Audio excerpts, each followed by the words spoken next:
கற்றது கையளவு கல்லாதது உலகளவு. அனைவருக்கும் வணக்கம். நாம் இன்னைக்கு இந்த வீடியோல என்ன பார்க்க போறோம்னா, 5ஆம் வகுப்பு 3ஆம் பருவத்துல இருக்கக்கூடிய சமூக அறிவியல்ல உள்ள பயிற்சி புத்தகத்துல உள்ள 27வது பக்கம். அந்த பக்கத்துல உள்ள வினாக்களுக்கு விடையளிக்க போறோம். வாங்க காணொலியை பார்க்கலாம். முதல்ல இதுல என்ன கொடுத்துருக்காங்கன்னா, நானே செய்வேன் அப்படின்னு கொடுத்துருக்காங்க. அதாவது நீங்களே தான் இதற்கான விடையளிக்கணும். பார்க்கலாம். 1 சரியான விடையை தேர்ந்தெடுத்து விடைத்தாளில் நிழலிடுக அப்படின்னு கொடுத்துருக்காங்க. முதல் கேள்வி பார்க்கலாம்.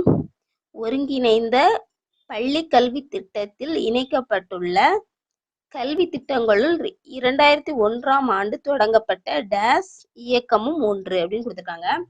அதாவது ஒருங்கிணைந்த பள்ளி திட்டத்துல இணைக்கப்பட்டுள்ள கல்வி திட்டங்களில் 2001ஆம் ஆண்டு தொடங்கப்பட்ட திட்டம் எந்த இயக்கம் அப்படிங்கிறத கேட்டிருக்காங்க. இது 5ஆம் வகுப்பு சமூக அறிவியல் புத்தகத்துல இந்த பாடம் இருக்கு. அந்த பாடத்தை நம்ம படிச்சுட்டு இந்த கேள்விகளுக்கு விடையளிக்கலாம்.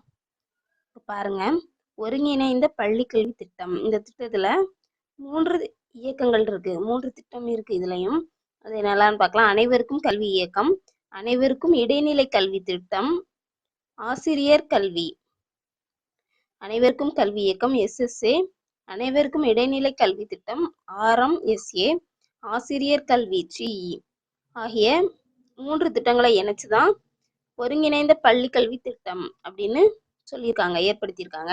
இப்போ இந்த ஒருங்கிணைந்த பள்ளி கல்வி திட்டத்துல உள்ள இந்த 3 இயக்கங்கள்ல எந்த இயக்கத்துல 2001ஆம் ஆண்டு ஆரம்பிச்சிருக்காங்க அப்படின்னு கேட்டிருக்காங்க. அதை பார்க்கலாம். எதுன்னு பாருங்க. அனைவருக்கும் கல்வி இயக்கம் 2001ஆம் ஆண்டில் தொடங்கப்பட்டது அப்படின்னு கொடுத்துருக்காங்க.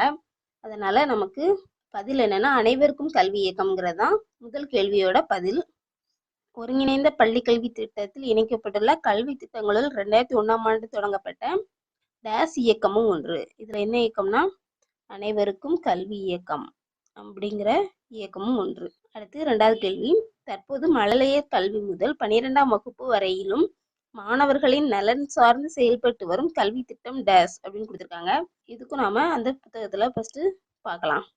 பாருங்க, 2018ஆம் ஆண்டில் இந்திய அரசு மழலையர் கல்வி முதல் 12ஆம் வகுப்பு வரை பள்ளி கல்வியை இணைத்து ஒரே திட்டமாக வழங்க விரும்பியது. இந்த திட்டம் தான் என்னது? ஒருங்கிணைந்த பள்ளி கல்வி திட்டம், SS என்று அழைக்கப்படுகிறது. இப்போ நமக்கு அந்த 2வது கேள்விக்கான விடை தெரிஞ்சிச்சு. என்னன்னா, ஒருங்கிணைந்த பள்ளி கல்வி திட்டம்.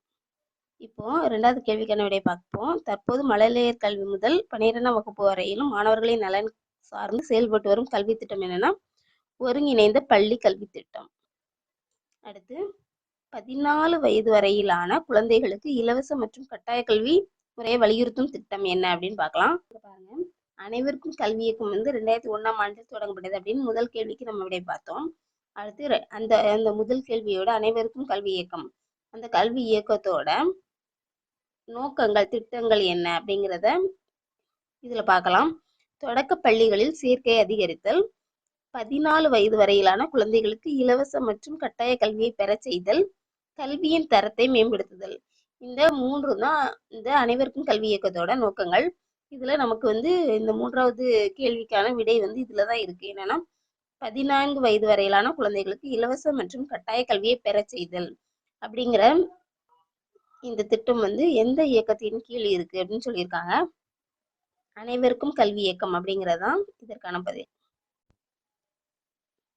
இந்த 3வது கேள்விக்கான விடை பார்க்கலாம். 14 வயது வரையிலான குழந்தைகளுக்கு இலவச மற்றும் கட்டாய கல்வி முறை வலியுறுத்தும் திட்டம் எதுனா நம்ம இப்ப பார்த்தோம், அனைவருக்கும் கல்வி இயக்கம்.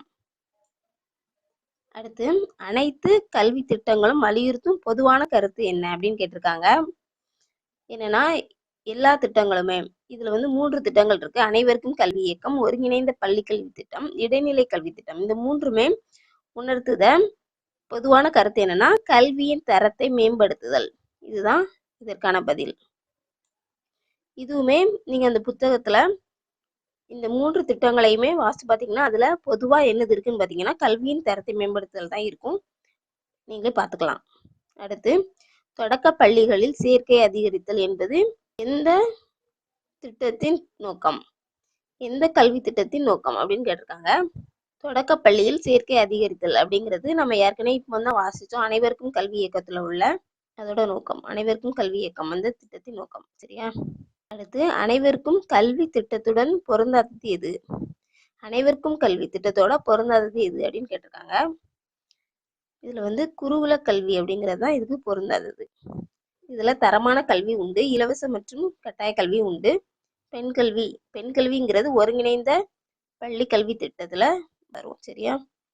இதுல குருகுல கல்விங்கிறது தான் பொருந்தாதது. இந்த காணொளி உங்களுக்கு பயனுள்ளதா இருந்திருக்கும் நம்புறேன். நன்றி.